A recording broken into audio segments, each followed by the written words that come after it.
Hello Taurus, July to August 2024. Kuha lang tayo ng ilang guidance, advice para sa inyo for love and career reading, yung ating hihingin. Tingnan natin kung anong may iwan ng baraha para sa inyo. Para sa mga Taurus, sa taong nakikinig ngayon, anong kailangan niyang marinig? Message? Taurus, love and career, July, month of July and August. Anong kailangan nilang guidance, advice po na kailangan marinig ng taong ito? Taurus. Anong makukuha natin? Gabay. Taurus. Taurus. Okay, medyo mailap. Okay, ayun na. I know hindi natin na ipapakita yung pag-shuffle. Huwag kayong mag-alala. Hindi ko po ito tinatamisan o tatamisan. The Knight of Wands, tayo kasi ay live sa ating YT.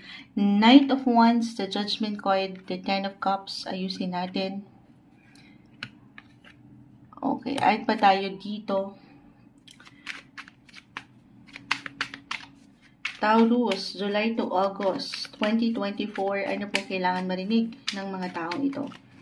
Guidance, advice, ayan na. Oy! Umaangat ang sektor ng relasyon, pamilya, or kung sino ka, growing up. Okay? Isang Taurus. So, maaaring merong ilang ganap dyan. Meron ba kayong pupuntahan? Meron bang ilang plans? Travel plans? It doesn't matter kung ito ay long or short distance travel. Pero parang merong connection or reconnection or even reunion para sa ilan sa inyo. Kahit sa simpleng paraan lang po. Okay, meron. Kahit over the net lang ito for some of you na malayo sa mahal sa buhay. Or maybe this is a reminder na ito yung magandang pagkakataon para sa inyo upang makapag-usap-usap, makapagkamustahan kahit online. Diba? Yan yung parang normal talaga natin these days. Pero ang ganda. Or kahit sa simpleng pag-reminisce, pag-alala, pag-reflect, pag-nilay-nilay sa inyong buhay kung sino kayo habang lumalaki. Or talagang merong someone na magbabalik. Reversal tayo every time, guys. Merong magbabalik na may kaugnayan sa nakalipas. Again, pwede itong mag-apply sa'yo or sa isang tao na naging parte na ng iyong puso, ng iyong buhay. Could be an ex, if this is about a love reading, ex-partner, or friend, or ilang tropa yan, ganyan. Kung saan ka, habang lumalaki. Okay? The Knight of Wands, Judgment Card, meron ditong bagong simula na naghihintay. May kaliwanagan. May malalim na connection tayong nakikita. O sige, punta tayo. Move forward na ba tayo? Usaping pag-ibig. Andito pa rin sabi ko nga, andito kung saan yung mga puso nyo. Tanungin ng sarili, parang merong pag-init ng inyong mga damdamin na hopefully, ang puso yan at hindi init ng ulo, pero sa akin nakikita dito, ang kalma. Parang andito yung priority nyo pa rin sa ilang taong mahalaga para sa inyo. Okay, maganda yung flow when it comes to relationship. Meron pang ang pagbabalik tanaw, kahit sa simpleng ganun lang. May something bago. Maaring ito yung sign to build something new sa inyong relationship. Build new memories, make new memories together, or spend quality time kasama ang mga mahal mo. Taurus, about career, buhay, karera, trabaho, the Knight of Wands.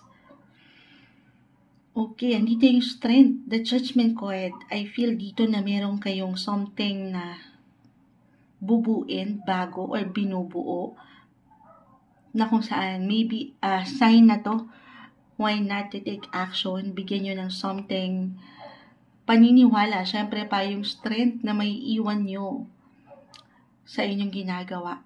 Meron kayong lakas. Kung meron kayong gustong buuin na bago sa inyong buhay, simula na negosyo, may maganda yung enerhiya na ating nakikita. I feel that you will have a lot of energy para bigyan ng pag-aksyon yan. para dito sa gusto nyong makita.